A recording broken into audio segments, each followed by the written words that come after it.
And we are live. I am Ronnie James Harris of the Limitless Channel, and I'm joined by Jason William Laufenberg of the Awake Souls YouTube channel. It is Sunday, November 27th. How you doing, brother? I'm doing good. How are you doing, brother? I'm good. It was a good weekend. I'm looking forward to this week. We actually have some really nice weather. The weather got really nice here. It was like an August day in Canada, really. It's been thankful because it's been really cold, and then we had this great wind. The last 2 days, it's just been like just windy. And as that cold front left, it's left a peacefulness to it. You know, it was so wet here. I actually had to go out and add stuff to the chicken area so that they weren't slopping around in the mud. So, you know, I'm in a good mood. I'm relaxed. How you doing? Good. Yeah, it turned into a little bit of a mud hole around here, but we're coming out of that, and it's going to be nice. We're going to be reading some scriptures tonight. Nothing spectacular happening in the world. If we have time, we'll do a little bit of a free energy update. And yeah, what else are you seeing, brother, going on in the world that's got your interest right now? In the news, what did we have here? A quick recap of what we had last week. The digital loonies coming. There was a bunch of stuff going on with Trump and Twitter and Elon Musk, Elani, however you want to call him. And then there was a bunch of other news too. Apparently, maybe Zuckerberg might be stepping down from Meta. I've seen some pushback with some people that are online that are saying that they don't want to have to follow any new mandates or be locked down again. And that's it. November we just flew through. Really, that's. What about you? Have you seen anything updated or wise? No, I think you hit the highlights. Nothing else really jumping out at me.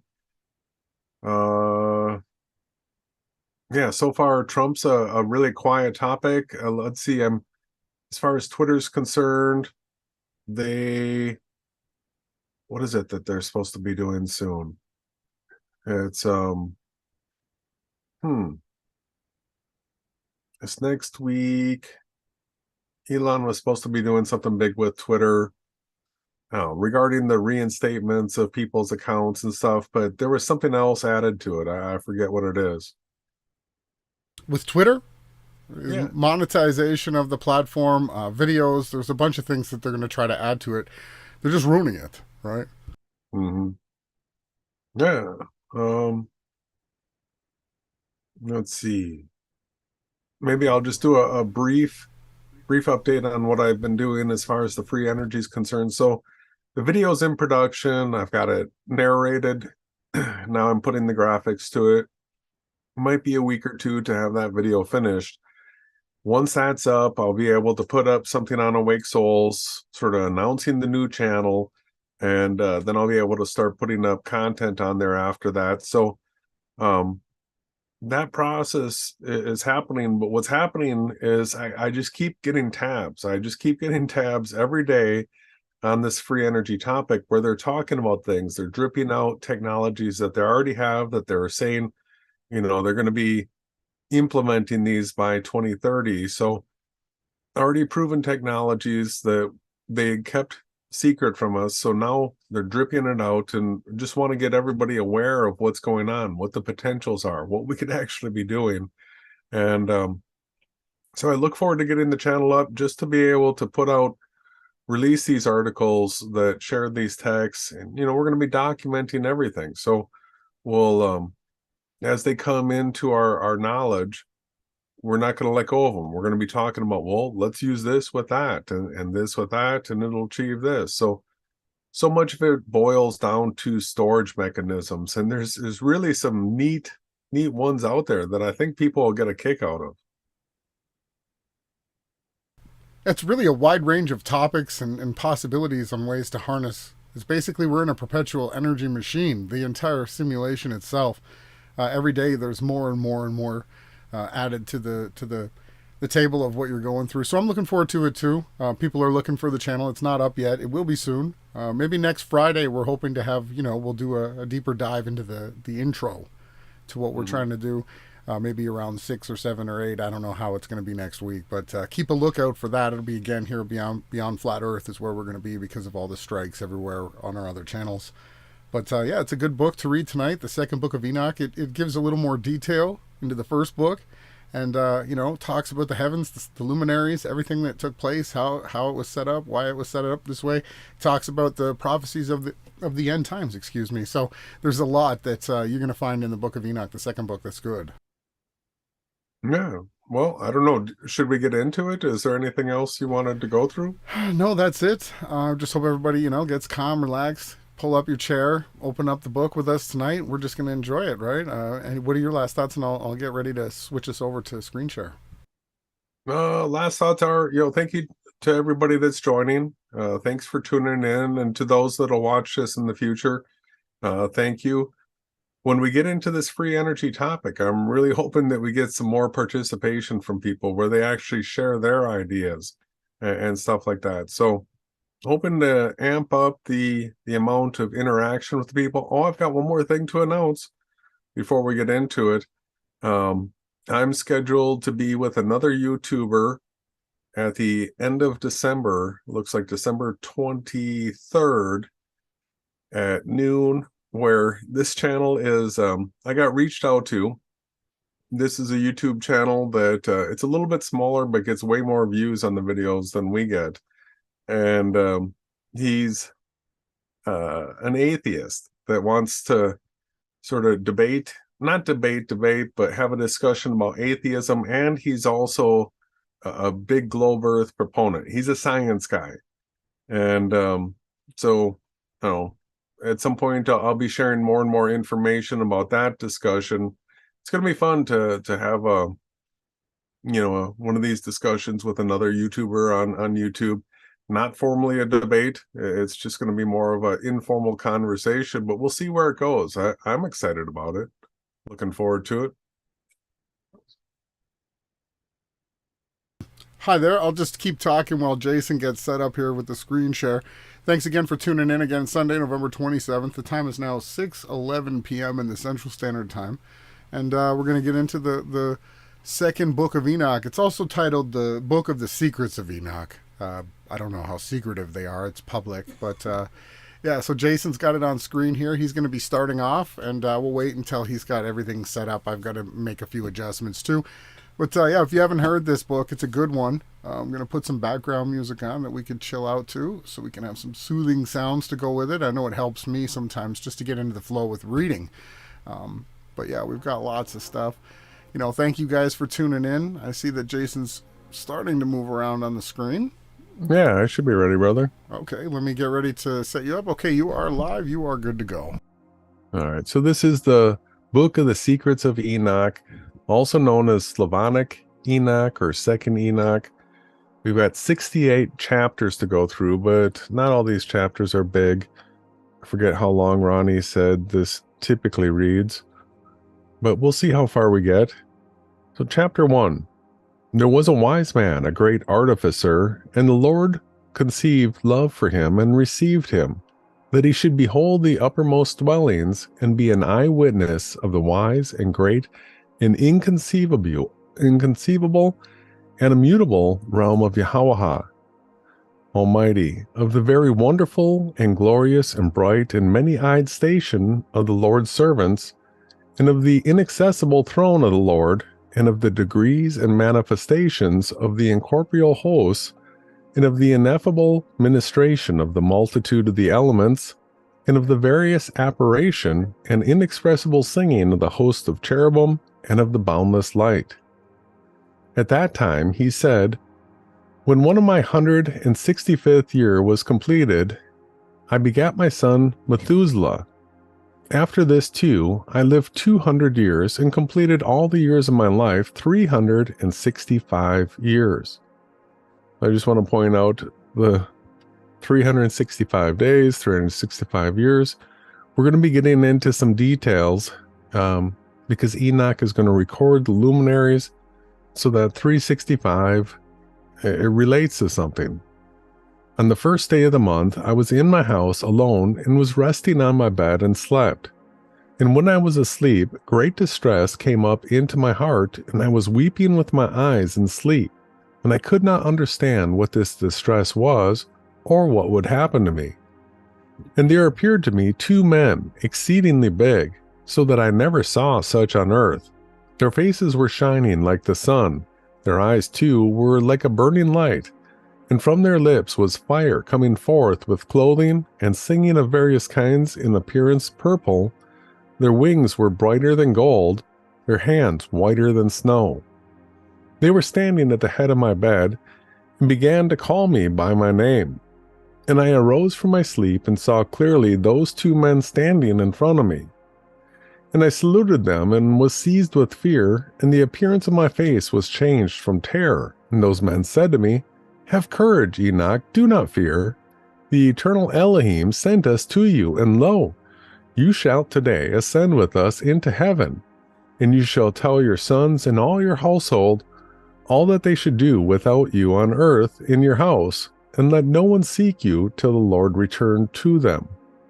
And I made haste to obey them, and went out from my house, and made to the doors, and it was ordered me, and summoned my sons Methuselah, and Regem, and Gadad, and made known to them all the marvels those men had told me. Listen to me, my children, I know not whither I go, or what will befall me. Now therefore, my children, I tell you, turn not from Yahawah before the face of the vain, who made not heaven and earth, for these shall perish, and those who worship them, and may the Lord make confident your hearts in the fear of him. And now, my children, let no one think to seek me until the Lord return me to you. It came to pass, when Enoch had told his sons, that the angels took him onto their wings and bore him up on the first heaven and placed him on the clouds. And there I looked, and again I looked higher and saw the ether, and they placed me at the first heaven and showed me a very great sea, greater than the earthly sea. Can we get a pause? I just wanted to bring up here that Enoch did not travel through a dome. There wasn't a physical solid dome in the sky. Just want everyone to key in on that. Yeah, there's going to be a number of words that come up, and I would love to see the actual text because these are the common mistranslations. And so we'll be pointing out some of them. They brought before my face the elders and rulers of the stellar orders and showed me 200 angels who rule the stars and their services to the heaven, and fly with their wings and come round all those who sail. And here I looked down and saw the treasure houses of the snow, and the angel who kept their terrible storehouses, and the clouds whence they come out, and into which they go. They showed me the treasure house of the dew, like oil of the olive, in the appearance of its form, as of all the flowers of the earth, further many angels guarding the treasure houses of these things, and how they are made to shut and open. And those men took me and led me up to the second heaven, and showed me darkness, greater than earthly darkness. And there I saw prisoners hanging, watched, awaiting the great and boundless judgment. And these angels, spirits, were dark-looking, more than earthly darkness, and incessantly making weeping through all hours. And I said to the men who were with me, Wherefore are these incessantly tortured? They answered me, These are Yahweh's apostates, who obeyed not Yahweh's commands, but took counsel with their own will, and turned away with their prince, who also is fastened on the fifth heaven. And I felt great pity for them, and they saluted me and said to me, Man of Yahweh, pray for us to the Lord. And I answered to them, Who am I, a mortal man, that I should pray for angels, spirits? Who knows whither I go, or what will befall me, or who will pray for me? And those men took me thence, and led me up to the third heaven, and placed me there, and I looked downwards, and saw the produce of these places, such as never been known for goodness. And I saw all the sweet flowering trees, and beheld their fruits, which were sweet-smelling, and all the foods borne by them bubbling with fragrant exhalation. And in the midst of the trees, that of life, in that place whereon the Lord rests, when he goes up into paradise, in this tree is ineffable goodness and fragrance, and adorned with more than every existing thing. And on all sides it is form gold-looking and vermilion and fire-like, and covers all, and it has produce from all fruits. Its roots is in the garden at the earth's end. And paradise is between corruptibility and incorruptibility. So, hold on. I just want to point out there that we're getting we're getting an incorruptible place connected to a corruptible place. Okay, that's where paradise is, in between. Mm-hmm. And 2 springs come out of which send forth honey and milk, and their springs send forth oil and wine. And they separate into 4 parts, and go round with quiet course, and go down into the paradise of Eden, between corruptibility and incorruptibility. And thence they go forth along the earth, and have a revolution to their circle, even as the elements. So this circle is one that, in the Bible, that circle is circuit, right? So it's probably a circuit, a revolution. It's even in the sentence here, right? Yeah, well, it means the coming forth and coming back again, going forth and coming back again. It was also likened unto the way that the festivals would reoccur every year. So the circuit itself could have been the shape of a chariot racetrack. It could have been the shape of a drag racing track. It's just the going forth and coming back. Now, people will say that, oh, that's the circle in the sky. Well, If you look up and you observe it, the sun, the moon, the stars, and the luminaries rise on your eastern horizon. They go above your head, and then they set on the western horizon. They don't circle above in the sky the way that the AE map model would need it to. The circuit of these luminaries is from the east to the west, and then they rise again from the east. But continue, please. Yeah, Enoch's going to be talking about it. You want to take over at chapter 9? Sure, you're almost done. Yep. And here there is no unfruitful tree, and every place is blessed. And there are 300 angels very bright who keep the garden, and with incessant sweet singing and never silent voices serve the Lord throughout all days and hours. And I said, how very sweet is this place? And those men said to me, is that, yeah, it gets truncated there, huh? No. You want to take over at chapter 9? Sure. Okay. I think we're over there now. Yeah. Okay. Let me just make sure I've got everything. Are you just going to leave your screen share on, right? If you can screen share, it helps me actually know where you are. I can't screen share with you, but I can screen share with the audience on my screen. Oh. All right. It'll make an extra. We're on chapter 9, right? Yeah. And it says, this place, O Enoch, is prepared for the righteous, who endure all manner of offense from those that exasperate their souls, and who avert their eyes from iniquity, and make righteous judgment, and give bread unto the hungry, and cover the naked with clothing, and raise up the fallen, and help injured orphans, and who walk without fault before the face of Yahawashai, and serve him alone. And for them is prepared this place for eternal inheritance. So Enoch's in paradise, right? There's no such thing as time once we're out of this understanding of the realm that we're in, right? The parade that we see is in this realm. The sun is the playhead. And when you go above that into the spiritual realm, Enoch was translated into this place, into the future almost, right, Jay? And I'll continue. It says here in 10, and those 2 men led me up unto the northern side, and showed me there a very terrible place. And there were all manners of tortures in that place, cruel darkness, and unillumined gloom. And there is no light there, but murky fire constantly flaming aloft, and a fiery river coming forth. And that whole place is everywhere fire, and everywhere frost and ice, thirst and shivering, while the bonds are very cruel. And the angels fearful and merciless, bearing angry weapons, merciless torture. And I said, whoa, whoa, how very terrible is this place. And those men said unto me, this place, O Enoch, is prepared for those who dishonor Yahawashai, who on the earth practice sin against nature, which is the child corruption after the sodomic fashion, magic making, enchantments, and devilish witchcrafts, and who boast of their wicked deeds, stealing, lying, calumnies, envy, rancor, fornication, murder, and who accursed and steal of the souls of men, who seeing the poor take away their goods, and themselves wax rich, injuring them for other men's goods, who being able to satisfy the empty, made the hungering unto death, being able to clothe, stripped the naked, and who knew not their Creator, and bowed to soulless, lifeless deities, who could not see nor hear, vain gods, built hewn images, and bowed down to unclean handwork. For all these is prepared this place among these for an eternal inheritance. So this is a dark, bad place, you guys. If you don't understand, it's filled with fire, right? Fiery river, and then it's ice and frost and shivering, and there's no water, there's no light. It's a very bad place. 1 second, I'll continue on 11.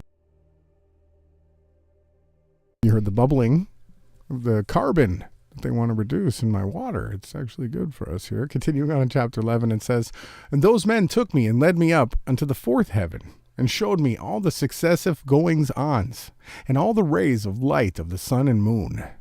And I measured their goings, and compared their light, and saw that the sun's light is greater than that of the moon's, in a circle, and the wheels on which it goes always like the wind going past with very marvelous speed, and day and night it has no rest. Right? This is explaining how the simulation works and how the sun works. It's constantly up, it's constantly rising somewhere, and constantly setting all the time for eternity until it's stopped. It has no rest, right? Did you want to comment? Jason. I don't hear you. Like a wheel. So yeah, the wheel, the yin yang, the wheel in the sky is the sun's revolution up from the east down to the west and then under the earth. It's a metaphor for yin yang. That's what the yin yang symbol actually symbolizes, the rotation of the heavenly stars. Continue. yeah, like a wheel. So we can all envision a wheel. So if we look at, if we were to put a line across the center of a wheel, just like a car tire, you would see if you put a dot on the wheel, as it rotated, it would come up and make a radius around the observer.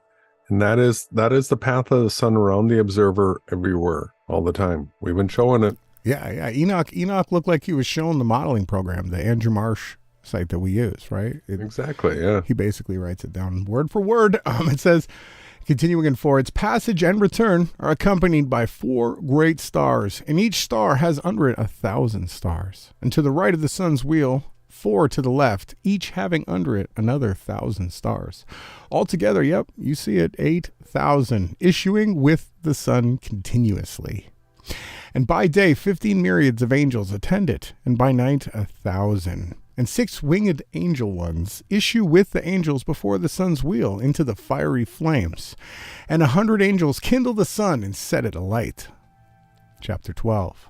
And I looked and saw other flying elements of the sun, whose names are phoenixes and chalcedrai, marvelous and wonderful, with feet and tails in the form of a lion and a crocodile's head. Their appearance is empurpled like the rainbow, and their size is 900 measures, and their wings are like those of angels, each having 12. And they attend and accompany the great sun, bearing heat and dew, as it is ordered from Yahawashai. So everybody's looked up and you've seen the rainbowy colors to the sides of the sun. Everybody's seen it if you looked up in the sky. What are they called? There's a bunch of names for them. But the true name that Enoch got, they were called phoenixes and chalcedrai, right? Was I finished? Do you want me to read one more, or do you want to take back over? I think I still have 2 here to read. Sorry. Yeah, you're on 2. Thus the sun revolves and goes and rises under the heavens, and its course goes under the earth, with the light of its rays incessantly. Do you want me to read one more? Or do you want to take over? I can take over. Okay, we're at chapter 13. You now have the screen share. Yeah, so the course going under the earth. This is absolutely from the Andrew Marsh, that recent video I made. It shows the circular path, but it's only visible above the horizon. But it keeps the same path around the observer. And here in Scripture it says it goes under the earth. Chapter 13. Those men bore me away to the east and placed me at the sun's gates, where the sun goes forth according to the regulation of the seasons and the circuit of the months of the whole year, and the number of the hours a day and night. And I saw 6 gates open, each gate having 61 stadia and a quarter of 1 stadium. And I measured them truly, and understood their size to be so much, through which the sun goes forth and goes to the west, and is made even, and rises throughout all the months, and turns back again from the 6 gates, according to the succession of the seasons. I have to interrupt you. I'm gonna stop your screen share for a second. Put mine on. Could you open the Andrew Marsh site? While we have this up, it would just be ridiculous for us not to show everybody how it aligns perfectly with the Andrew Marsh. As soon as you have it on the screen, just let me know. It's obvious how Enoch is showing you the 6 gates that Andrew Marsh's website clearly shows you. It's obvious, you know. And I remember it was Enter the Stars. I actually have to give Casey a little credit. He put out a video about Enoch and he showed the 6 gates from basically a site like the Andrew Marsh site. And lo and behold, the video is taken down. He took it down. And I asked him, why did you take it down? He didn't really respond. It never got put back up. But he did show the way that the sun moves on the horizon through the 6 gates. Do you have it up? I can put your screen share back on. Mm-hmm. Okay, you are showing it perfectly. And I'll read that chapter again as you're showing it again. And I saw 6 gates open. So if you zoom in on there. Let me adjust the latitude. I'm going to stand this up a little bit better. We're closer. Let's get down to the equator. Mm-hmm. Yeah, I really want people to get this, right? So you want me to? Zoom Yeah, in a perfect. little bit. Yeah, you're nailing it. So we can actually see the 6 gates, right? So I'll read this section. We'll do a little flip here. I'm not meaning to take over, but so continue. Do you want me to read it? Well, just let me point them out quick. Okay. So due east and west, that's gate 4. All right. So once you go, this is gate 4, then 5. And then when you get out here, 6 is you start here, you go out 15 days, you come back 15 days. So each one of these gates is 30 days long. And so the sun, if I run the time here, we watch the sun come up in the morning. So you got it on equinox. I can already tell because it's running right along that equator line is also lined up with the celestial equator as well. So here we're on the equinox, so we're crossing that 4th gate. Now if I adjust the date by day, it's going to go click, click, click, click, click, click, click. You're seeing it go through the gate. Now it's entering into the 5th gate. As it's approaching the 6th gate, extraordinary. And then it comes back out and works its way back to the fall equinox.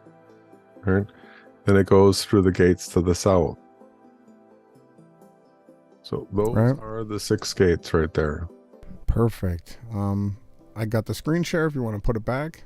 Let me know when you got the scriptures. Yeah, there's no need for me to continue reading. You explained it perfectly. That was that. So you are good to go. Oh, no, you still have the Andrew Marsh site on. Yeah, I can't get to... I got too many tabs open. Oh, it's fine. I've got mine on. You can take your time. It says up to get to it. No, I can squeeze it. It's interesting that in the beginning of chapter 13, Enoch says, those men bore me away to the east. So they went first to the east, the place. And so the parabolic understanding is anything that's eastward is towards the beginning of the 6,000 years. And when you hear references to things that are westly, it's getting towards the end of the 6,000 years. These are a bunch of parabolic language, but we're not going to get too deep into that. So are you back or no? Yeah, I'm here. So we were at the 6 gates. Yep. According to the succession of the seasons, thus the period of the whole year is finished after the return of the 4 seasons. And again, those men led me away to the western parts and showed me 6 great gates, open corresponding to the eastern gates, opposite to where the sun sets, according to the number of the days, 365 and a quarter. Now, I was shocked.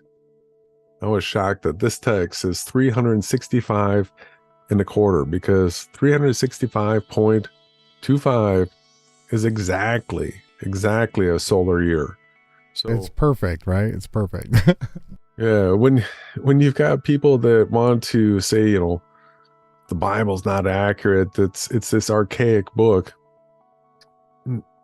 Enoch had 365 and a quarter days long before science actually had the technology to figure out that it was 365 and a quarter days. So, thus again, it goes down to the western gates and draws away its light, the greatness of its brightness under the earth. For since the crown of its shining is in heaven with the Lord, and guarded by 400 angels, while the sun goes round on wheel under the earth, and stands 7 great hours in night, and spends half its course under the earth, when it comes to the eastern approach in the 8th hour of the night, it brings its lights and the crown of shining, and the sun flames forth more than fire. Then the elements of the sun, called phoenixes and calcadre, break into song. Therefore every bird flutters with its wings, rejoicing at the giver of light, and they break into song at the command of the Lord. The giver of the light comes to give brightness to the whole world, and the morning guard takes shape, which is the rays of the sun, and the sun of the earth goes out and receives its brightness to light up the whole face of the earth. And they showed me this calculation of the sun's going. And the gates which it enters, these are the great gates of the calculation of the hours of the year. For this reason, the sun is a great creation, whose circuit, see, we get circuit, lasts 28 years, and begins again from the beginning. So I didn't even really know this until the reading this text. But just like we knew that the moon has a 19-year circle, right? The sun has a 28-year circuit that it runs. Those men showed me the other course, that of the moon, 12 great gates, crowned from the west to the east, by which the moon goes in and out at the customary times.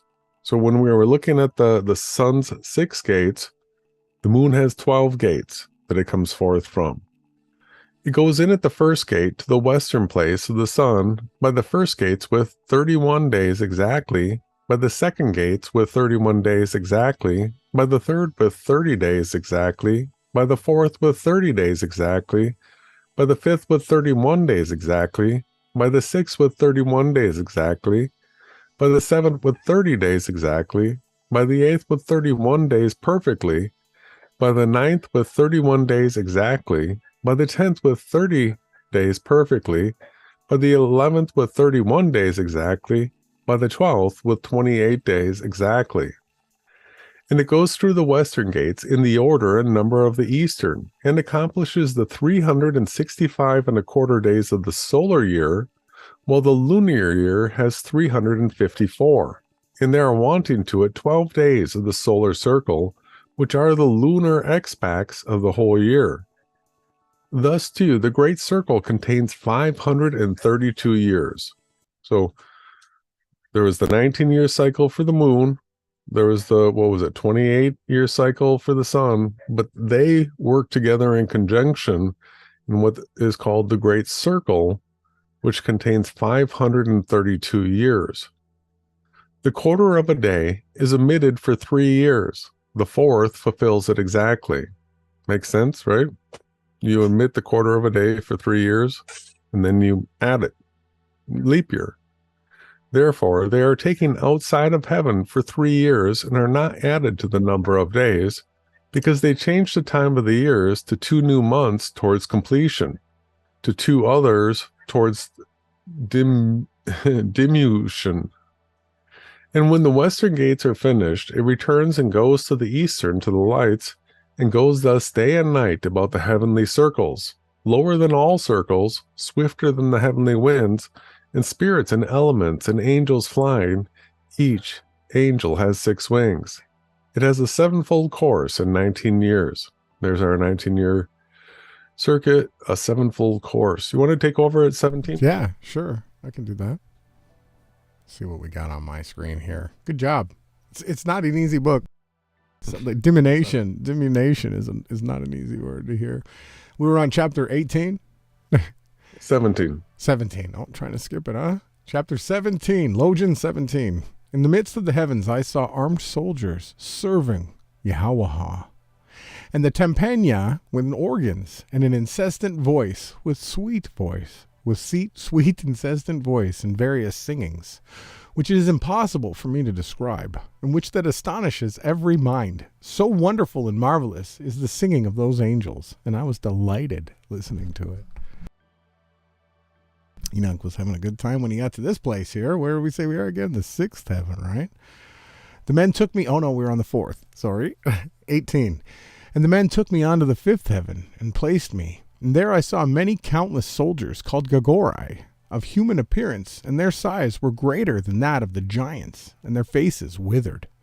And the silence of their mouths was perpetual, and their ways, then there was no service on the 5th heaven.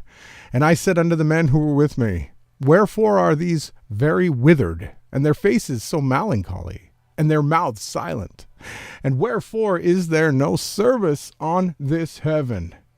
And they said unto me, these are the Gagorai, who are their prince Sataniel, who had rejected Yahawah the light.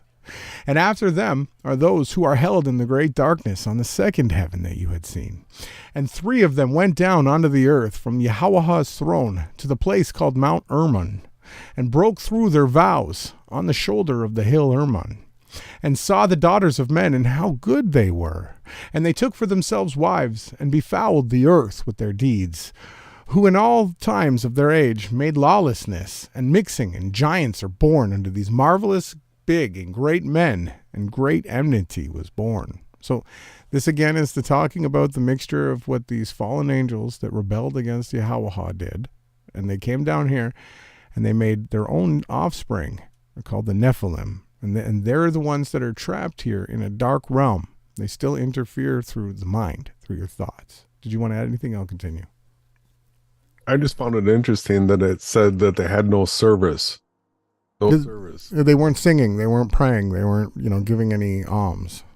No, I took it to like the cell phone thing. Like, no, that's not service. Yeah. Maybe they weren't hooked. Service on this level, right? No, hooked up to Yahawah, right? Yeah, that's a good way to put it. And therefore Yahawah judged them with a great judgment, and they weep for their brethren, and they will be punished on Yahawah's great day. And I said unto the Gogorai, I saw your brethren and their works and their great torments, and I prayed for them. But Yahawah has condemned them to be under the earth till the heavens and the earth shall end forever.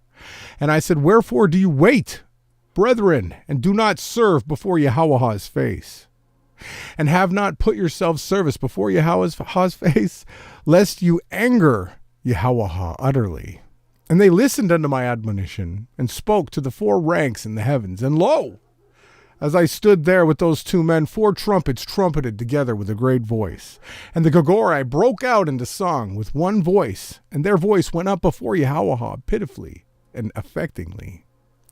And thence those men took me, and bore me up unto the 6th heaven. And there I saw 7 bands of angels, very bright and very glorious. So what I see here is basically the description of a rainbow. And each level of this rainbow has a different color and a different thing is going on here. It's very glorious where he is here. And he says, and their faces are shining, more than that of the sun shining, glistening. And there is no difference in their faces or behavior.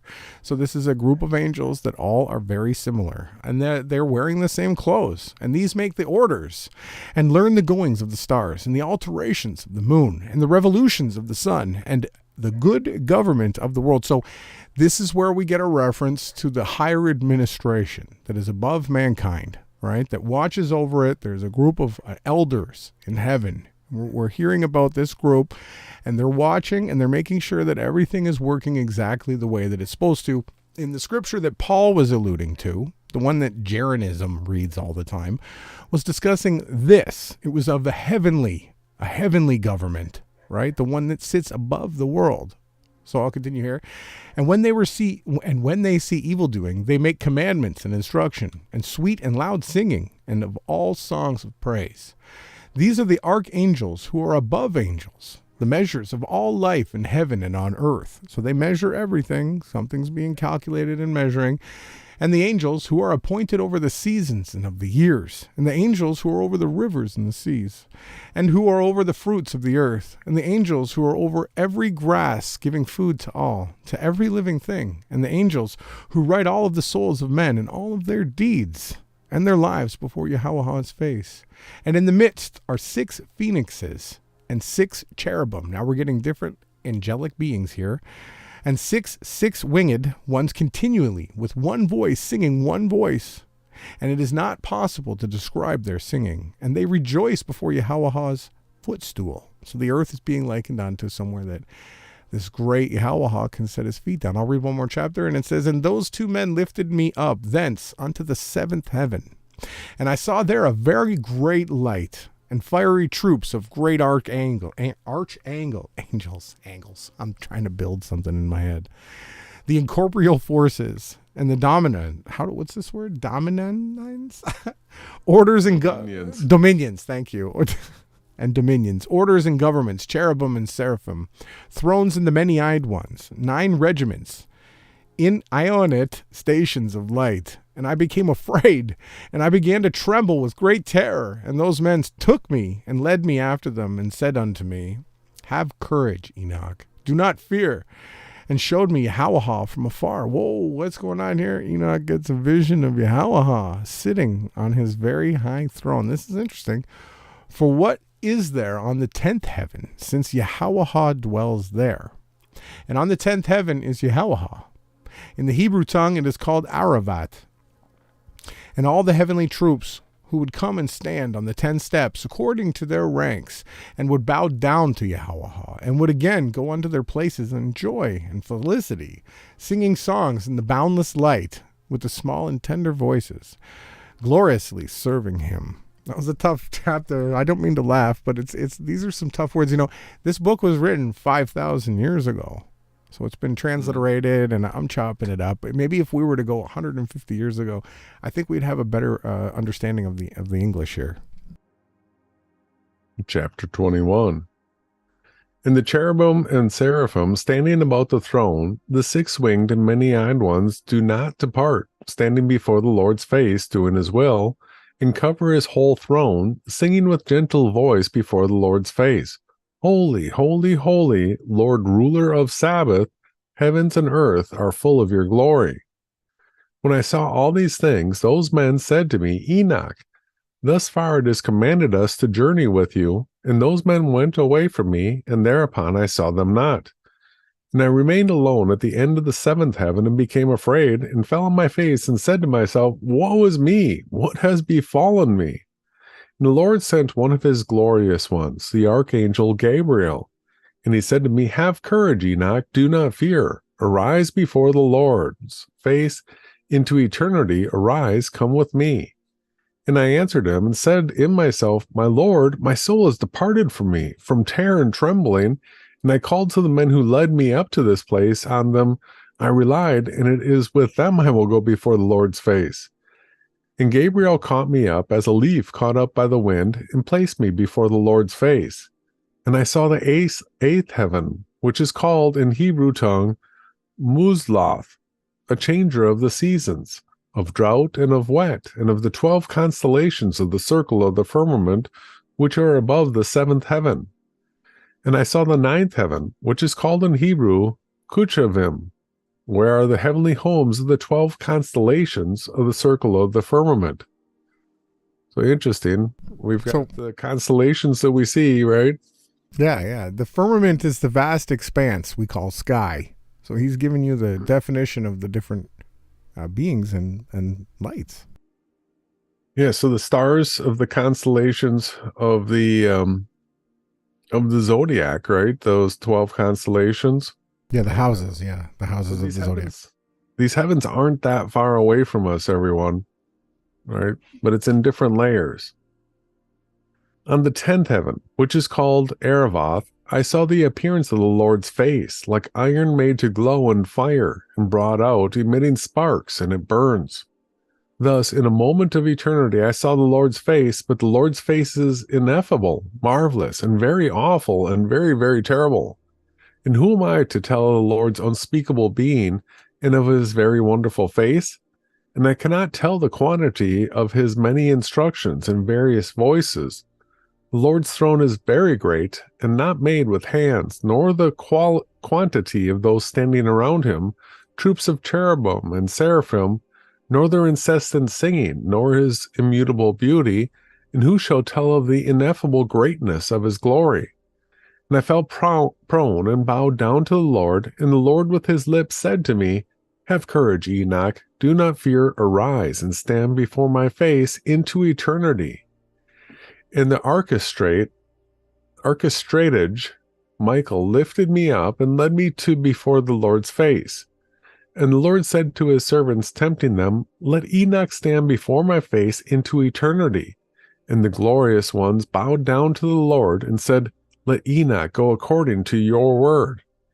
And the Lord said to Michael, Go and take Enoch from out of his earthly garments, and anoint him with my sweet ointment, and put him into the garments of my glory. And Michael did thus, as the Lord told him. He anointed me and dressed me, and the appearance of that ointment is more than the great light, and his ointment is like sweet dew, and its smell mild, shining like the sun's rays. And I looked at myself, and I was like transfigured, one of the glorious ones. And the Lord summoned one of his archangels by name Pravuel, whose knowledge was quicker in wisdom than the other archangels, who wrote all the deeds of the Lord. And the Lord said to Pravuel, Bring out the books from my storehouses, and a reed of quick writing, and give it to Enoch, and deliver to him the choice and comforting books out of your hand. So that was like he was given you're going to do one more? Yeah. And he was telling me all the works of heaven, earth and sea, and all the elements, their passages and goings, and the thunderings of the thunders, the sun and moon, the goings and changes of the stars, the seasons, years, days, and hours, the rising of the wind, the numbers of the angels, and the formation of their songs, and all human things, the tongue of every human song and life, the commandments, instructions, and sweet voice singings, and all things that is fitting to learn. And Pruvio told me, all the things that I have told you we have written. Sit and write all the souls of mankind. However, many of them are born, and the place is prepared for them to eternity. For all souls are prepared to eternity before the formation of the world. In all double 30 days and 30 nights, I wrote all things exactly, and wrote 366 books. You want to take over, brother? Yeah, Or chapter 24. Yeah, chapter 24. Let me just make sure I've got everything okay. Everything's up and working. Yes, we are. Let me see if I've got the screen share up and enabled. And we'll get back to this chapter 24, right? And it says, And the Lord summoned me and said to me, Enoch, sit down on my left with Gabriel. And I bowed down to Yahawah. And Yahawah spoke to me, Enoch, beloved, all that you see, all things that are standing finished, I tell to you, even before the very beginning, all that I created from non-creation, from nothing, and made visible the things from the invisible. So we get the physical and the spiritual being taught to Enoch here. Hear, Enoch, and take in these my words.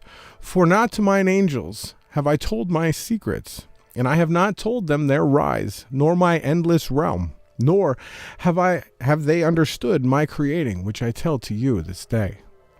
For before all things were visible, I alone to go about in the invisible things, like the sun from the east unto the west, and from the west back unto the east. But even the sun has peace in itself, while I found no peace, because I was creating all things, and I conceived the thought of placing foundations, of creating the visible creation. And I commanded in the very lowest parts that the visible things should come down from the invisible realm. And Adiel came down very great, and I beheld him, and lo, he had a belly of great light. And I said unto him, Become undone, Adiel, and let the visible come out of you. And he came undone, and a great light came out, and I was in the midst of that great light. And as there is born light from light, there came forth a great age, and showed all of creation, which I had thought to see to create. And I saw that it was good.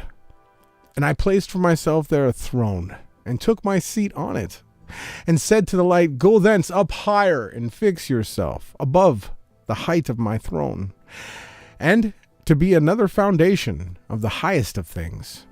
And above the light there is nothing else. You see this? Nothing else. And then I bent up and looked up from my throne. Chapter 26. And I summoned the very lowest a second time, and said, Let Archaz come forth hard. And he came forth hard from the invisible. And Archaz came forth hard, heavy, and very red. And I said, Be opened, Archaz, and let there be born from you. And he had come undone, and an age came forth, very great and very dark, bearing the creation of all lower things. And I saw that, yes, it was good, and said unto him, Go thence down below, and make yourself firm, and be a foundation for the lower things. And it happened, and he went down and fixed himself, and he became the foundation of the lower things. And below the darkness there is nothing else. So we've got the top and the bottom. I'll do one more. And I commanded that there should be taken from the light and the darkness. And I said, Be thick, and it became thus. And I spread it out with the light, and it became water. And I spread it out over the darkness below the light. And then I made the firm waters, that it is to say the bottomless. And I made the foundation of light around that water, and created 7 circles from inside, and imagined the water like crystal, wet and dry. This is to say like glass. And the circumcision of the waters, and their other elements, and I showed each one of them its road, and the 7 stars, each one of them in its heaven. Thus they go thus, and I saw that it too was good. So now we've got the 7 wandering luminaries, given their path and their duties, and I separated between the light and between darkness. That's the day and the night, right? And that is to say, in the midst of the water, hither and thither. And I said unto the light that it should be the day, and unto the darkness that it should be the night. And there was evening and there was morning on, yes, the first day. Want to take back over, bro? Yeah. Okay, you've got the... We're at chapter 28. And then I made firm the heavenly circle, and made the lower water which is under heaven collect itself together into one whole, and that the chaos become dry, and it became so. Out of the waves I created rock hard and big, and from the rock I piled up the dry, and the dry I called earth. In the midst of the earth I called abyss, that is to say, the bottomless. I collected the sea in one place, and bound it together with a yoke. And I said to the sea, Behold, I give you your eternal limits, and you shall not break loose from your component parts. Thus I made fast the firmament. This day I called me the first created Sunday. Sabbath, right? Sabbath, like when we see the new moon, that's a Sabbath, and then you count the days, you get to the half moon, the full moon, and then the no moon. But go ahead. Yeah, it's a pagan psyop to attempt to name the 7 days of the week because they were numbered. Yes. Numbered days, not named. And that matters. That matters a lot because there's 28 or 29 days in a month, so the named days will never repeat correctly from month to month. That's right. Well, and the other thing that we're getting is the fastened limits to the simulation, right? He said that he gave them their limits. Behold, I give to you your eternal limits, that you shall not break loose. Now, he didn't put a wall there. He just said that you cannot go forth from this point on, right? It's very obvious that we see that this is how the borders of the realm were created. In chapter 29, and for all the heavenly troops, I imaged the image and essence of fire. And my eye looked at the very hard, firm rock, and from the gleam of my eye, the lightning received its wonderful nature, which is both fire and water and fire. And one does not put out the other, nor does one dry up the other. Therefore the lightning is brighter than the sun, softer than water, and firmer than hard rock. And from the rock I cut off a great fire, and from the fire I created the orders of the incorporeal 10 troops of angels. And their weapons are fiery, and their raiment a burning flame. And I commanded that each one should stand in his order. And one from out of the order of angels, having turned away with the order that was under him, conceived an impossible thought, to place his throne higher than the clouds above the earth, that he might become equal in rank to my power. And I threw him out from the height with his angels, and he was flying in the air continuously above the bottomless. And on the third day I commanded the earth to make grow great and fruitful trees and hills and seed to sow, and I planted paradise. So notice the throwing out of the one that tried to put his throne up by the Creator was on the second day. We don't actually get that in the 66 canon, right? Great point. And on the third day I commanded the earth to make grow great and fruitful trees and hills, and seed to sow, and I planted paradise and enclosed it, and placed an armed guardians flaming angels, and thus I created renewal. Then came Hold on. You can't just skip by where it says that our realm is perpetual energy machine. And thus I created renewal. Just pointing that out. Second law of thermodynamics debunks that, brother. No, it doesn't. I know. Right in the law, they try to debunk something. It's ridiculous. Now, they're going to be debunked. It's so obvious how they show their hands. They really do. Then came evening and came morning the fourth day. No, it wasn't a Wednesday. Wow, I can't believe they've interjected the name days of the week into this. Just continue. But other than that, it's all right. On the fourth day, I commanded that there should be great lights on the heavenly circles. On the first uppermost circle, I placed the stars, Chrono, and on the second, Aphrodite, and the third, Eris, and the fifth, Zeus, and the sixth, Hermes, and the seventh, Lesser the moon, and adorned it with the lesser stars. So again, I just want to point out this is Greek, right? So this transliteration was done through the Greeks. Yeah, so this Zeus, you might guess to be Zeus, which would probably be Jupiter, right? So these are the names of the wandering stars. Saturn is chrono, right? Mm-hmm. We can continue.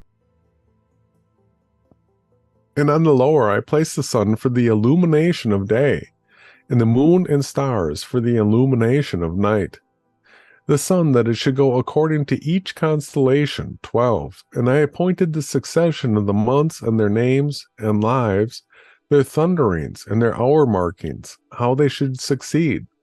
Then evening came and morning came, the 5th day.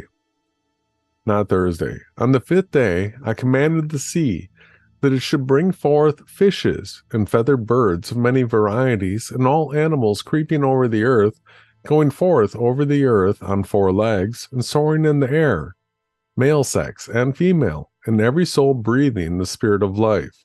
Notice Enoch had nothing more than 2 genders. And there came evening, and there came morning, the 6th day. Not a Friday. On the 6th day, I commanded my wisdom to create man from 7 consistencies. 1, his flesh from the earth. 2, his blood from the dew. 3, his eyes from the sun. 4, his bones from stone. 5, his intelligence from the swiftness of the angels and from cloud. 6, his veins and his hair from the grass of the earth. 7, his soul from my breath and from the wind. And I gave him 7 natures: to the flesh, hearing; the eyes, sight; the soul, smell; veins, touch; blood, taste; bones, endurance; to the intelligence, sweetness. So 7 natures. We've often said there's 5 senses, and a 6th is intuition. But Enoch is, I know he's got it right. So there's 7 natures: hearing, sight, smell, touch, taste, endurance, and sweetness. All right. So I conceive a cunning saying to say, I created man from invisible, spiritual, and from visible, physical nature, and of both are his death and life and image. He knows speech like some created thing, small in greatness, and again great in smallness. And I placed him on earth, a second angel, honorable, great and glorious, and I appointed him as ruler to rule on earth and to have my wisdom. And there was none like him of earth of all my existing creatures.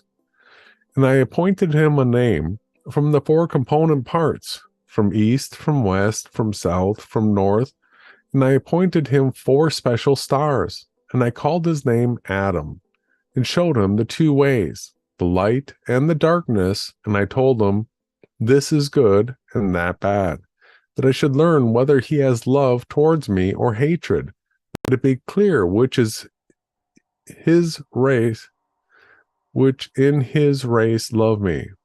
All right, that it be clear which in his race love me. For I have seen his nature, but he has not seen his own nature, and therefore, through not seeing, he will sin worse. And I said after sin, where is there but death? And I put sleep into him, and he fell asleep, and I took from him a rib, and created him a wife, that death should come to him by his wife. And I took his last word, and called her name Mother, that is to say, Eva or Eve. I'll read one more. Adam has life on earth, and I created a garden in Eden in the east, that he should observe the testament and keep the command. I made the heavens open to him, that he should see the angels singing the song of victory in the gloomless light. And he was continuously in paradise, and the devil understood that I wanted to create another world, because Adam was Lord on earth to rule and control it. Interesting that it says here that the devil knew that the creator was interested in creating another world, but then it goes on, the devil is the evil spirit of the lower places. As a fugitive, he made Sotana from the heavens, as his name was Satanael, that he became different from the angels, but his nature did not change. his intelligence as far as his understanding of righteous and sinful things. And he understood his condemnation and the sin which he had sinned before. Therefore he conceived thought against Adam. In such form he entered and seduced Eve, but did not touch Adam. But I cursed ignorance, but what I had blessed previously, those I did not curse. I cursed not man, nor the earth, nor the creatures, but man's evil fruit and his works. You want to take over at 32? Sure. Yeah, that's so far great. Hope everybody's still with us here. Let me make sure my mic's loud enough. It seems to be a little bit low. 1 second. And it says here, what do we have? We're in chapter 32, right? Sorry. Yep.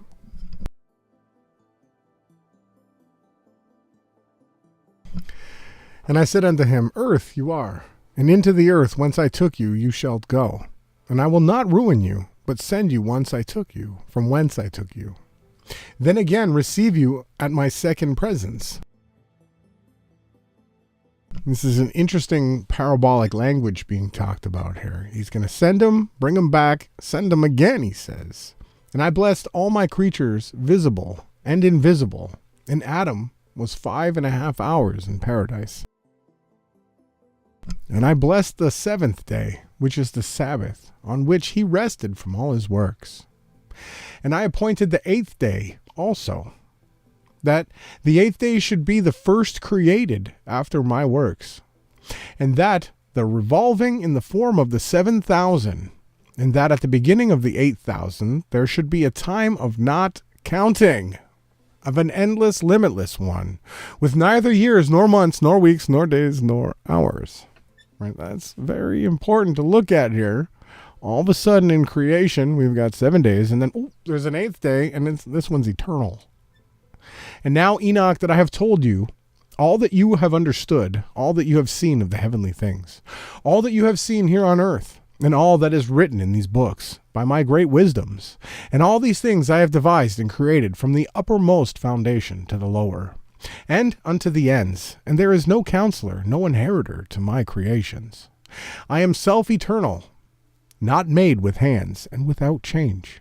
My thought is my counselor, my wisdom and my word are made, and my eyes observe all things, how they stand here and tremble with terror. If I turn away my face, then all things will be destroyed.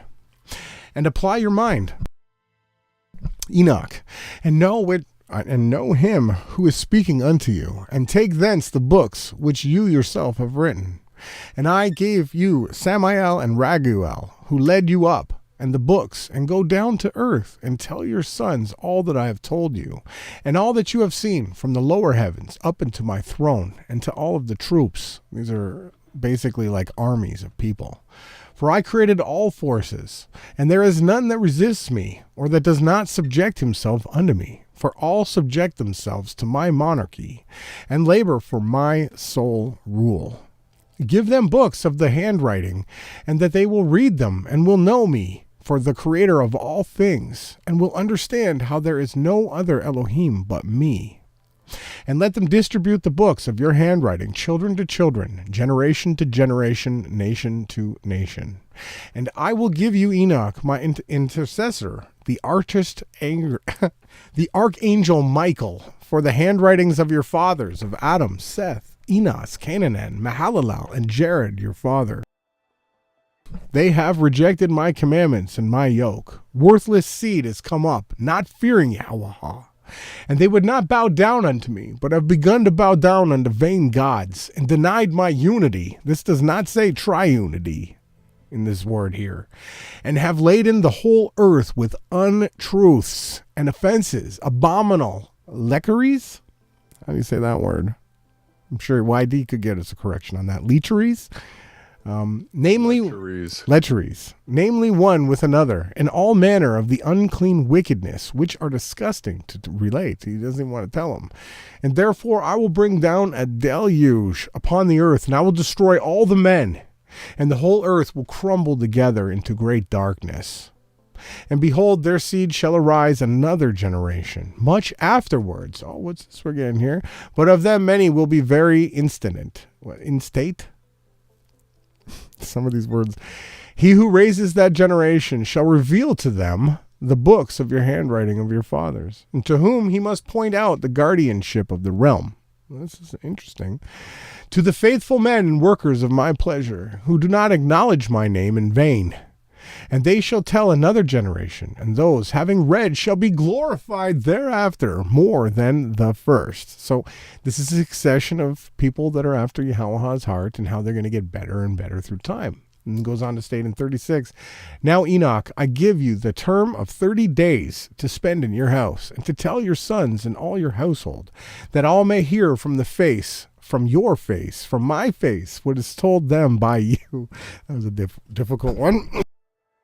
And that they may read and understand how there is no other Elohim but me.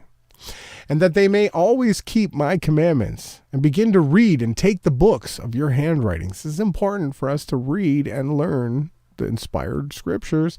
And after 30 days, I shall send mine angel for you, and he will take you from earth and from your sons to me. I'll do one more. And Yahawah called upon one of the elder angels, terrible and menacing, and placed him by me, in appearance white as snow, and his hands were like ice, having the appearance of great frost, and he froze my face, because I could not endure the terror of Yahawah, just as it is not possible to endure the stove's fire, and the sun's heat, and the frost of the air. So it's interesting how Enoch had to be changed here. And Yahawah said unto me, Enoch, if your face had not been frozen here, no man would have been able to behold your face. So he would have been this bright, shining. So we've got Yahawashai, Adam, Moses, and Enoch now, and there's more, but all those characters throughout the scriptures all had the same glowing, bright, shining face. And you've got the screen share. All right. And so I want you to know that some of these words, like that one title before Michael, whatever it is, the argistration or argistrators. Yeah, if you try doing a Google search for it, nothing comes up. So a couple of these words are exclusive to this text. Yeah, they're real words. It means archangel, right? It's giving him the commanded title of the Most High Angel. If you do a copy and paste of the word, nothing comes up. So a couple of these aren't quite real words.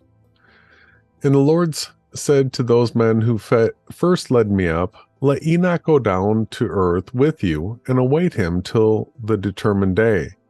And they placed me by night on my bed. And Methuselah, expecting my coming, keeping watch by day and by night at my bed, was filled with awe when he heard my coming, and I told him, let all my household come together, that I tell them everything. O my children, my beloved ones, hear the admonition of your father, as much as in according to the Lord's will. I have been let come to you today, and announce to you, not from my lips, but from the Lord's lips, all that is and was, and all that is now, and that we will be, and that will be till judgment day. For the Lord has let me come to you. You hear therefore the words of my lips of a man being big before you, but I am one who has seen the Lord's face. Like iron made to glow from fire, it sends forth sparks and burns. You look now upon my eyes, the eyes of a man being big with meaning for you, but I have seen the Lord's eyes, shining like the sun's rays, and filling the eyes of man with awe. You see now, my children, the right hand of a man that helps you, but I have seen the Lord's right hand filling heaven as he helped me. You see the compass of my work like your own, but I have seen the Lord's limitless and perfect compass, which has no end. You hear the words of my lips, as I heard the words of the Lord, like great thunder incessantly with hurling in clouds. And now, my children, hear the discourses of the Father of the earth, how fearful and awful it is to come before the face of the ruler of the earth. How much more terrible and awful it is to come before the face of the ruler of heaven, the controller judge of quick and dead, and of the heavenly troops. Who can endure the endless pain? And now, my children, I know all things, for this is from the Lord's lips, and this my eyes have seen from beginning to end. I know all things, and have written all things into books, the heavens and their end, and their plenitude, in all the armies and their marchings. I have measured and described the stars, the great countless multitude of them. What man has seen their revolutions and their entrances, for not even the angels see their number, while I have written all their names. As I measured the sun's circle and measured its rays, counted the hours, I wrote down too all things that go over the earth. I have written the things that are nourished, and all seed sown and unsown, which the earth produces, and all plants, and every grass, and every flower, and their sweet smells, and their names, and the dwelling places of the clouds, and their composition, and their wings, and how they bear rain and raindrops. And I investigated all things, and wrote the road of the thunder, and of the lightning, and they showed me the keys and their guardians. They rise, the way they go. It let out gently in measure by a chain, lest by a heavy chain, in violence it hurl down the angry clouds and destroy all things on earth. I wrote the treasure houses of the snow, and the storehouses of the cold and the frosty airs, and I observed their keys, their seasons' key holder. He fills the clouds with them, and does not exhaust the treasure houses. And I wrote the resting places of the winds, and observed and saw how their key holders bear weighing scales and measures. First they put them in one weighing scale, then in the other, the weights, and let them out according to measure, cunningly over the whole earth, lest by heavy breathing they make the earth to rock.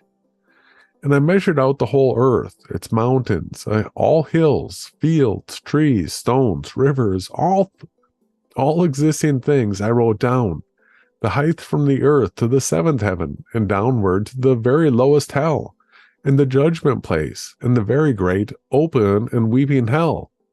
And I saw how the prisoners are in pain, expecting the limitless judgment. And I wrote down all things, being judged by the judge, and all their judgments and sentences and all their works. I guess I'll read one more. And I saw all forefathers from all time with Adam and Eve, and I sighed and broke into tears and said of the ruin of their dishonor, woe is me for my infirmity, for that of my forefathers, and thought to my heart and said, blessed is the man who has not been born, who has been born, and shall not sin before the Lord's face, that he come not into this place, nor bring the yoke of this place. That was an interesting parabolic poem. Yeah. Blessed is the man who has not been born, or who has been born, and shall not sin before Yahawah's face. Mm-hmm. If you can put down in the comment section what you think that means, I'd be interested. I'll take the screen share over. And I got it back. 42. And I saw the key holders and guards of the gates of hell standing, like great serpents, and their faces like extinguishing lamps, and their eyes of fire, their sharp teeth. And I saw Yahawah's works, how they are right, while the works of men are some good and others bad. And in their works are known those who lie evilly. I, my children, measured and wrote out every work and every measure and every righteous judgment. As 1 year is more honorable than another, so is one man more honorable than another. Some for great possessions, some for wisdom of heart, and some for particular intellect, some for cunning, one for silence of lip, another for cleanliness, one for strength, another for comeliness, one for youth, another for sharp wit, one for shape of body, and another for sensibility. Let it be heard everywhere, but there is none better than he who fears Yahawah.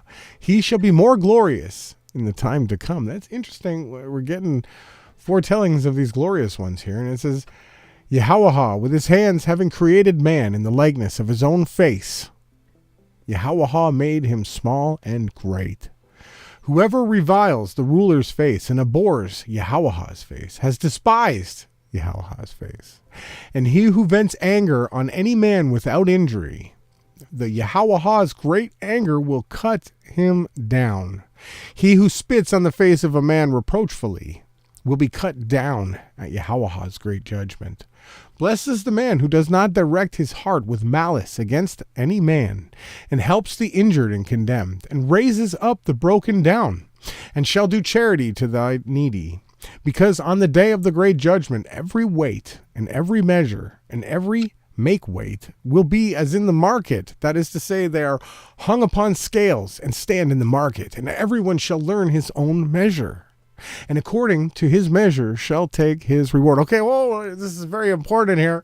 We've been talking about getting kingdom coin, right? And your eternal destiny matters, that you get these coins. It says here that it's going to be even, equal, just. Everyone is going to be exactly what they did, right? And it's not like we're going to be able to say, oh, we didn't know, because he's going to say, I gave Enoch the book for 5,000 years. It's been here. You could have read it. It's online now. You could have got it at the wherever, the library for the past 1,000 years, I assume, or longer. They've had libraries for a long time. Should I continue? Did you want to comment? Yeah. Yeah, just like to toss in here. So these scales, the exact same way you can step onto a scale and it can tell you how much you weigh in pounds or kilograms, whatever scale you want to use. Mm-hmm. But you step on it and it gives you an exact number. This is an absolute, right? In the exact same way, our works, everything that we've done that's negative and everything that we've done positive will come to an exact scale measurement. True. And everything's going to be based off of how the scale reads. There's no hiding it. There's no hiding from it. It's just there. So it says, excuse me, whoever hastens to make offerings before Yahawah's face, Yahawah for his part will hasten that offering by granting of his work. That's a bit difficult in language here. The Lord for his part will hasten the offering by granting of his work. So give to others and you'll be given to. Take from others and it will be taken from you. It says, but whoever increases his lamp before Yahawah's face and make not true judgment, Yahawah will not increase his treasure in the realm of the highest. So you got to be honest. There's a reward for honesty, it's saying here. Thank you for YD for teaching me that as growing up. And when Yahawah demands bread or candles or flesh of beasts or any other sacrifice, then that is nothing. But Yahawah demands pure hearts. Look, Enoch was telling them 5,000 years ago, before Moses. You got Moses before Moses telling Moses, listen, it's going to be about the heart. And with that, all tests of the heart of man. You see, your heart is the most important thing. Everything else is going to burn and perish. But your love, your kindness, your ability to get through, even some people, they're being tested because their hearts might not be glowing with love yet. They want to, but it's a process. It's a filling of your lamp, as it said, right? It says right here, you by loving other people, you then fill up your lamp, right? So I'll continue here. I think I was on 46. Hear my people and take in the words from my lips. If anyone bring any gifts to an earthly ruler and have disloyal thoughts in his heart, and that ruler knows, will not he be super angry with him? And not refuse those gifts, and not give him over unto judgment. So don't fool yourself when you're dealing with Yahawah. It's not going to go well. It says, or if one man make himself appear good to another by deceit of tongue, by lies, but have evil in his heart, then will not the other understand the treachery of his heart, and himself be condemned, since his untruth was plain to all. Right? People can feel this. And when Yahawah shall send a great light, then there will be judgment for the just and the unjust. And there no one shall escape notice. So he's talking about Christ. So before Christ came and laid down that path, that sinless life, there was no way to balance it. There was no righteous and unrighteous. There was only the law, which was given when we were told not to eat of the tree. That's when the law started, and it brought nothing but death until Christ was nailed to that tree. I know it was hewn down and made to a pole, a tree. He was nailed to that stake, the tree from the garden. He then took it and he was pierced in the side, thus giving back first for Eve, right? But we can continue here in 47. I'll do one more. And now, my children, lay thought on your hearts. Mark well thy words. of your Father, which are all come to you from Yahawah's own lips. Take these books of your Father's writings and read them. For the books are many, and in them you will learn all of Yahawah's works, and all that has been from the beginning of creation, and will be till the end of time. Like, amazing that this group of people got these books here. They loved Enoch. He was a mighty king. And if you will observe my handwriting, you will not sin against Yahawah, because there is no other except Yahawah, neither in heaven, nor on the earth, nor in the very lowest of places, nor in the foundation itself. Yahawah has placed the foundations in the unknown, and has spread forth heavens visibly and invisibly. And he has fixed the earth on the waters. Oh, what? What? Not on a dome, not on emptiness, not on, your Big Bang cosmology with the, infinite universe. No, the earth, the foundation that we have is sitting upon waters, right? And created countless creatures. We've got countless creatures created. And who has counted the water and the foundation of the unfixed, or the dust of the earth? Yahawah knows every single dust, every single speck, or the sand of the sea, or the drops of rain, or the morning dew, or the wind's breathings. Who has filled earth and sea, and the indissoluble winter? I cut the stars out of fire and decorated heaven, and put it in their midst. That's beautiful. That language, I cut the stars out of fire. Wow, I'd like to do me some fire star cutting. I don't know about you. I'll let you take over at 48. That the sun go along the 7 heaven circles, which are the appointment of 182 thrones, that it go down on a short day, and again 182 that it go down on a big day.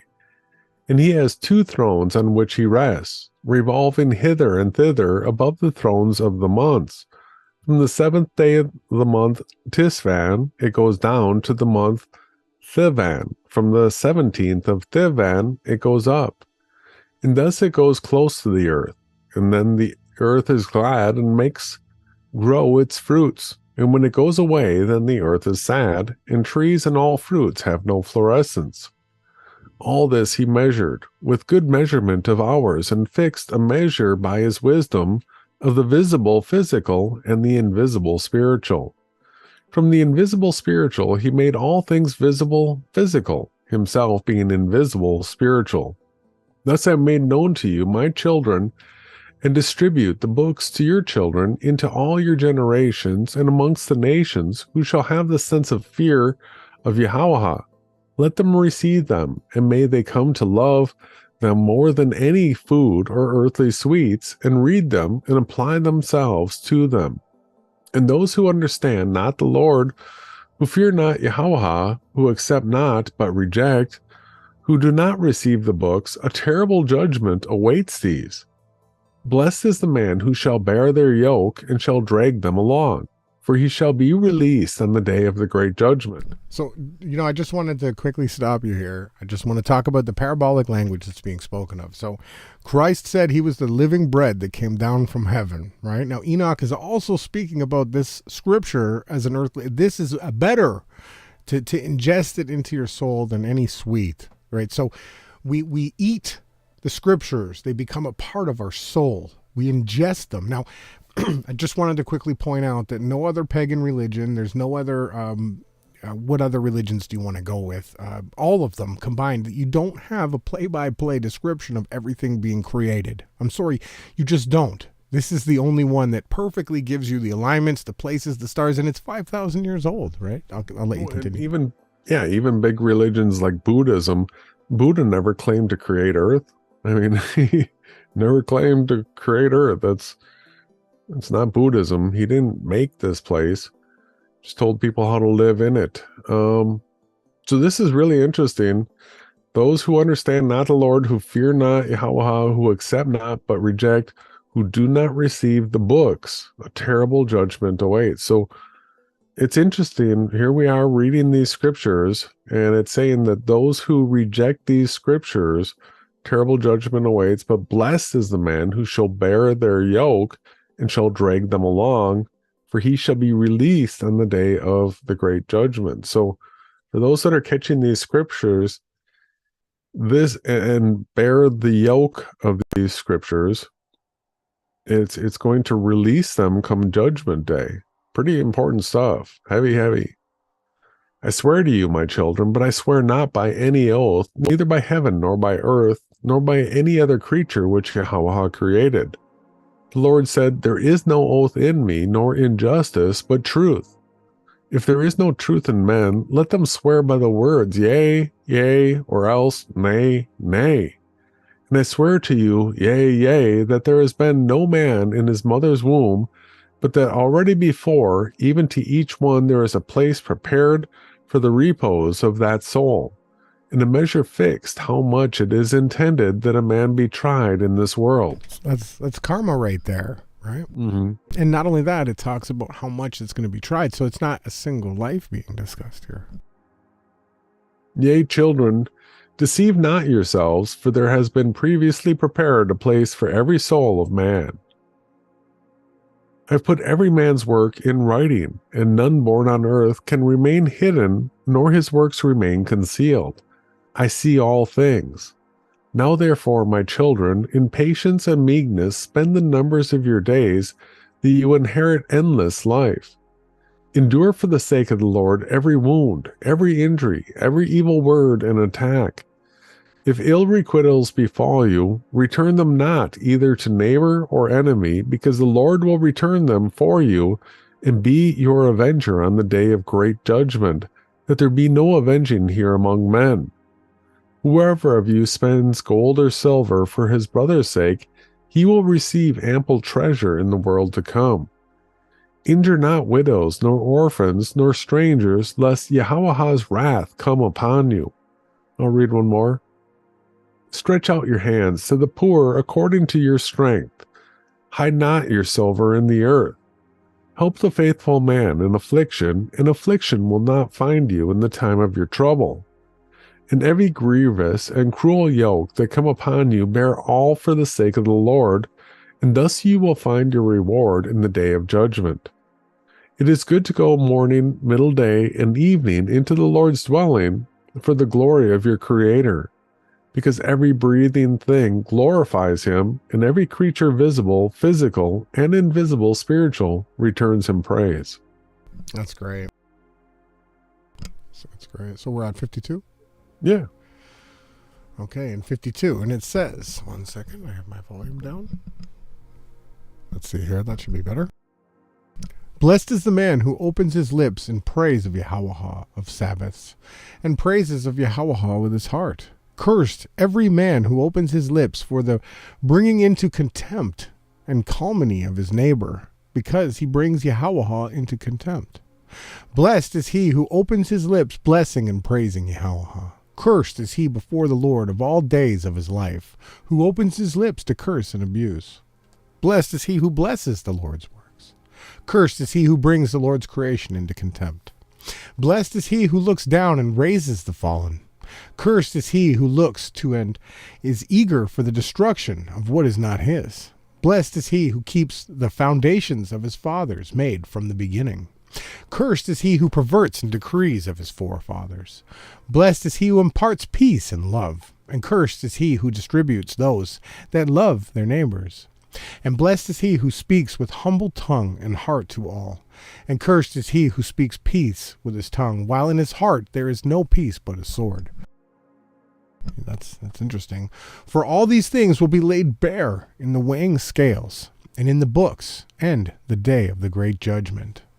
And now, my children, do not say, our Father is standing before Yahawah, and is praying for our sins, for there is no helper of any man who has sinned. You see how I wrote all the works of every man before his creation, that is done amongst all men for all time.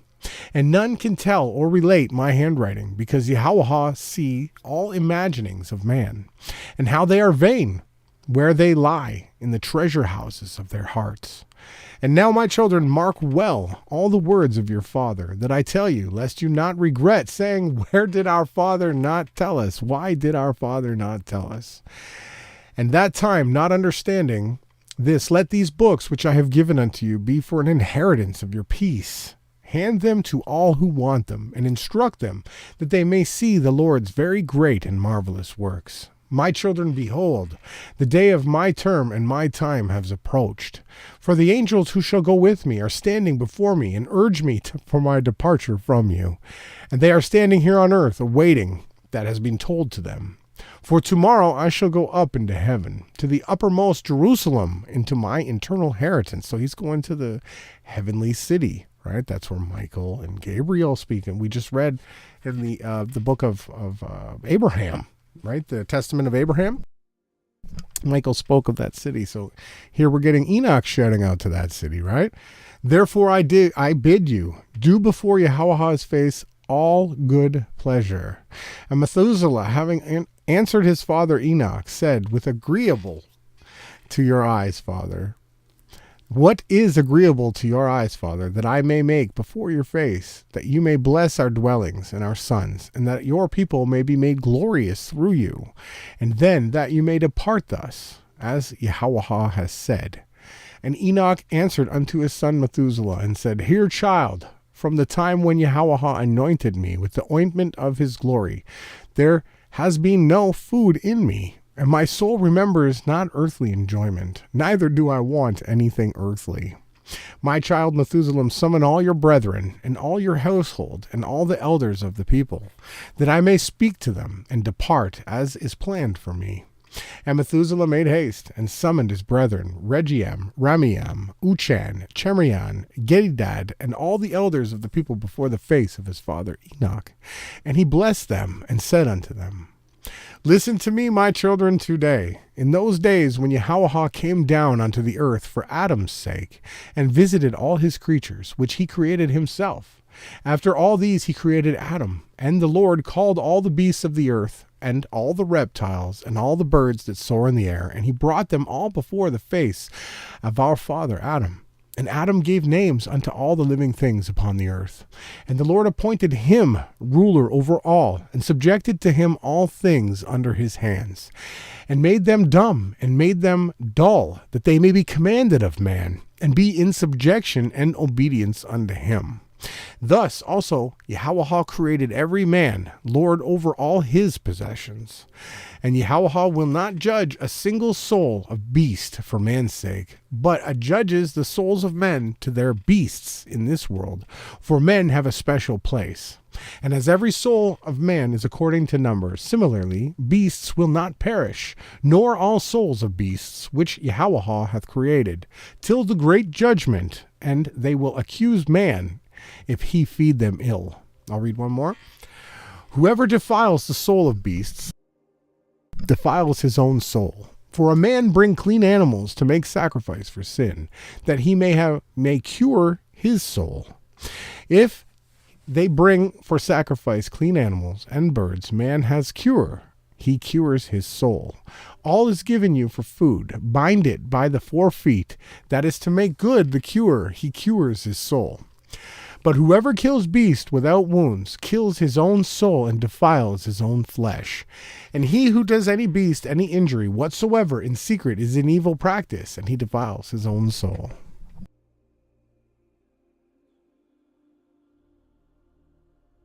You got it. Wow. Yeah, interesting that how we treat the animals here is one of those things that tips the scale.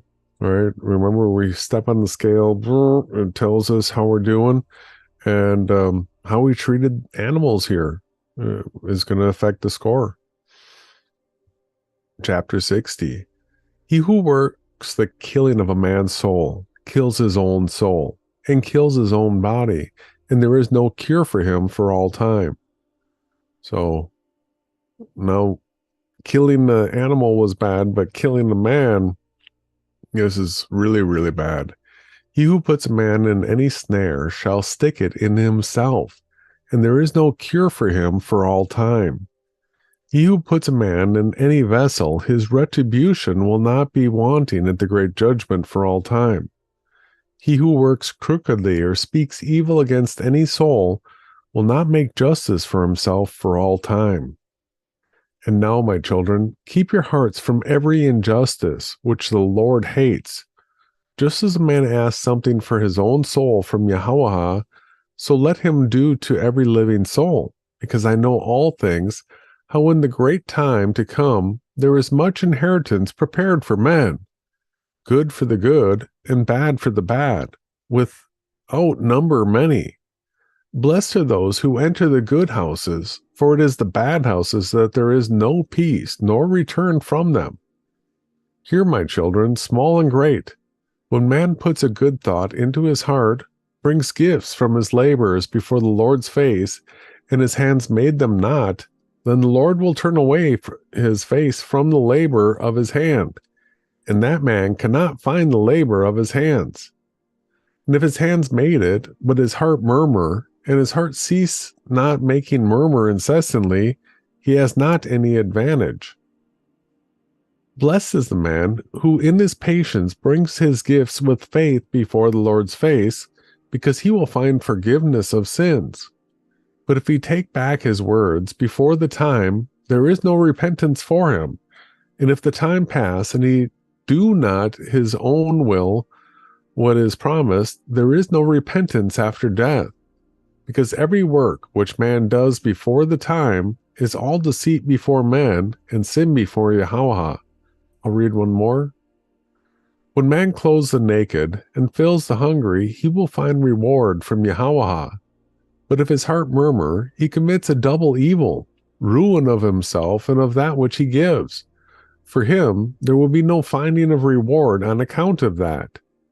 And if his own heart is filled with his food, and his own flesh clothed with his own clothing, he commits contempt, and will forfeit all his endurance of poverty, and will not find reward of his good deeds. Every proud and malignant man is hateful to the Lord, and every false speech clothed in untruth, it will be cut with the blade of the sword of death, and thrown into the fire, and shall burn for all time. Wow, look at that. I don't want to go to there, huh? I think we're getting a little bit closer to the end of the book. Let me switch on to I don't want Keynote to open up. I want OBS. Yeah, we're getting close. Yeah, it's getting there. 64. And when Enoch had spoken these words to his sons, all people far and near heard that the Lord was calling Enoch, and they took counsel together. Let us go and kiss Enoch. And 2,000 men came together and came to the place called Atruzan, where Enoch was, and his sons. And the elders of the people, the whole assembly, came and bowed down and began to kiss Enoch, and said unto him, Our father Enoch, may you be blessed of the Lord, the eternal ruler, and now bless your sons and all the people, that we may be glorified today before your face. For you shall be glorified before Yahawah's face for all time. Since the Lord hath chosen you rather than all men on earth, and designated you writer of all his creation, visible and invisible, and redeemed of the sins of man, and helper of your household. Wow, that's quite the title that they gave to Enoch there. They were beholding the Yahawah's truth. They were witnessing it, and they were definitely expressing that they understood. And Enoch answered all his people, saying, Hear, my children, before that all creatures were created. The Lord created the visible and the invisible things. So that's the physical, the earth and the waters and the rocks. And the spiritual things are the souls of us, right? And as much time as there was and went past, understand that all that he had created man in the likeness of his own form, and put into him eyes to see, and ears to hear, and a heart to reflect, and an intellect wherewith to deliberate. And Yahawah saw all men's works, and created all his creatures, and divided time. From time he fixed the years, and from the years he appointed the months, and from the months he appointed the days, and from the days he appointed them unto 7. And in those he appointed the hours, measured them out exactly, that man might reflect on time, and count years, months, and hours, their alteration, beginning and end. And that he might count his own life from the beginning until death, and reflect on his sin, and write his work bad and good, because no work is hidden before the face of Yahawah, that every man might know his works, and never transgress all the commandments, and keep my handwriting from this generation to the next. When all creation visible and invisible, as the Lord had created it, shall end, Then every man goes to the great judgment, and then all time shall perish, and the years, and thenceforward there will be neither months, nor days, nor hours. They will be adhered together, and will not be counted. There will be one aeon, age, and all righteous who shall escape Yahawah's great judgment shall be collected in the great age. For the righteous the great age will begin, and they will live eternally. And then, too, there will be amongst them neither labor, nor sickness, nor humiliation, nor anxiety, nor need for brutality, nor night, nor darkness, but great light. And they shall have great indestructible walls, and a paradise bright and incorruptible. For corruptible things shall pass away, and there will be eternal life. And now, my children, keep your souls from all injustice, such as Yahawah hates. Walk before his face with terror and trembling, and serve him alone. Bow down to the true Elohim, Yahawah, not to dumb idols, but bow down to his similitude, and bring all just offerings before Yahawah's face. Yahawah hates what is unjust. For Yahawah sees all things, and when man takes thought in his heart, then he counsels the intellects, and every thought is always before Yahawah, who hath made firm the earth and put all creatures in it. And if you look to the heavens, Yahawah is there. And if you take thought of all of the seas and their depths, and under the earth, Yahawah will be found there. For Yahawah created all things. Bow not down to the things made by man, leaving the Lord of all creation, because no work can remain hidden before Yahawah's face. Walk, my children, in long-suffering, in meekness, honesty, in provocation, in grief, in faith, and in truth, and in reliance on promises, in illnesses, in abuse, in wounds, in temptations, in nakedness, in privation, loving one another till you go out from this age of ills, that you become inheritors of the endless life. And blessed are those who shall keep and escape the great judgment, for they shall shine forth more than the sun sevenfold. For in this world the seventh part is taken off from all: light, darkness, food, enjoyment, sorrow, paradise, torture, fire, frost, and other things. He put all down in writing, that you might read and understand. Did you want to finish? I could.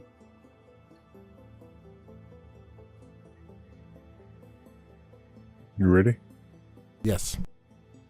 When Enoch had talked to the people, the Lord sent out darkness onto the earth, and there was darkness, and it covered those men standing with Enoch, and they took Enoch up onto the highest heaven where the Lord is, and he received him and placed him before his face.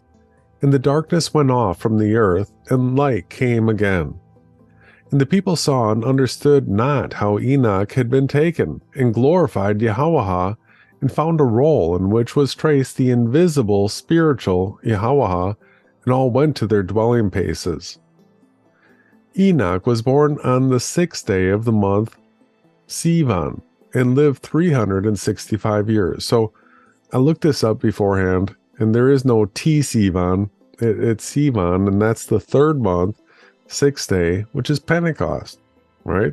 Well, and the other parable that's there is that there was an eclipse when Enoch was taken, and there was an eclipse when Christ left. And he was taken up to heaven on the 1st day of the month of Sivan, and remained in heaven 60 days. He wrote all these signs of all creation, which the Lord created, and wrote 366 books, and handed them over to his sons, and remained on earth 30 days, and was again taken up to heaven on the 6th day of the month Sivan, on the very day and hour when he was born. As every man's nature in this life is dark, so are also his conception, birth, and departure from this life. At what hour he was conceived, at that hour he was born, and at that hour too he died. And that's the same with Adam. Mm-hmm. Methuselah and his Sorry, no, that's incorrect. Continue. Methuselah and his brethren, all the sons of Enoch, made haste, and erected an altar at that place called Achuzan, whence and where Enoch had been taken up to heaven. And they took sacrificial oxen and summoned all people and sacrificed the sacrifice before the Lord's face. All people, the elders of the people, and the whole assembly came to the feast and brought gifts to the sons of Enoch. And they made a great feast, rejoicing and making merry 3 days, praising Yahawah, who had given them such a sign through Enoch, who had found favor with him, and that they should hand it on to their sons from generation to generation, from age to age. Amen. Amen. So I just want to correct myself. Sorry to cut you off. It was the flood started and ended on the same day. Christ and Yahawashai were born on the same day and died on the same day, but they were born in tabernacles and they died on Passover. At least Adam was 1 day earlier. Mm-hmm. So yeah, I just wanted to make sure I point that out. What a great book. That was great. Right, some definite interesting additions to what we understand and know, right? Yeah, so we get the course of the luminaries again in a little different way than we got from the regular Book of Enoch. And we get his journey through the different heavens, the descriptions of it, and then the admonitions to following the, what we were told. Be righteous, right? Yeah. It's the same thing Christ said, Enoch said, same words, right?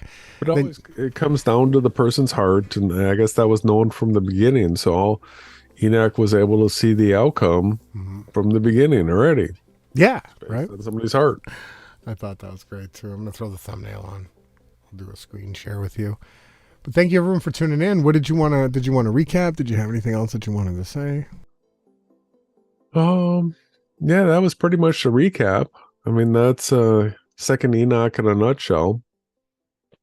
He gets told all this stuff, and he shares it. He comes back, he shares it, and he admonishes people to follow these things. So the way to follow them is you got to know what they are, so you have to read the text. So, and that's the reason why we do this, is we understand that these texts are available, and we want to read them to people and make sure that they're available so that you can read them yourself over and over and over. This is just to whet your appetite. Yeah, if you could unscreen share.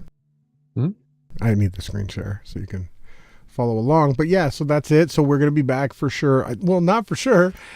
We want to come back on Friday, right? We're going to see how things go this week. But I've got a bunch of tabs that we could do a bunch of free energy. Even before I've got the video and the channel up, we can just continue to share some stuff. So maybe we do that Friday. Yeah, YD said very interesting read. I agree. I liked it. I hope you guys were able to get another interesting look into the extra canonical scriptures, right? So we get lots of parabolic language, so many things that you can line up that was word for word throughout all of the different scriptures, all of the prophets. They were all speaking of Enoch as well. So I enjoyed tonight very much. Yeah. It was great, brother. Yeah, thank you. I enjoy your reading, and I hope everybody else enjoyed it as well. Forgive me for my mistakes. Some of these words are pretty tough. I just tried to do my best. Yeah, it's not easy to read. No. But hopefully people were able to understand what we were saying. That's the goal. Yeah, right? As long as the concepts are conveyed. A word here or word there, a person might not get or understand and not have the time to look it up. But all in all, I think the concepts do transfer through pretty well. Yeah, I agree. So that's it. I'll let you have the last word and I'll play us out. We'll see you guys at the end of next week. Yeah, thanks for joining, everyone. We appreciate it. We'll see you soon. Peace be with you. The only place you're going to hear this is on Beyond Flat Earth right now. Good night, everyone.